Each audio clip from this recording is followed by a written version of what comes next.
How to fix YouTube is not responding problem. The solution is very easy and simple. So follow these simple steps. So first long press on YouTube app. After that tap on app info. Now first tap on force stop option and click on OK button and tap on storage and cache and clear storage option. Tap on OK. After that, now go back and open Play Store. Tap on search bar and type YouTube.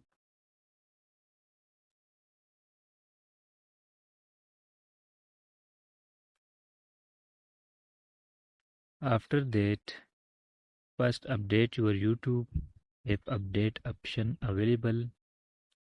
After updating this, now restart your phone. After restarting, your problem will be fixed easily. Thanks for watching.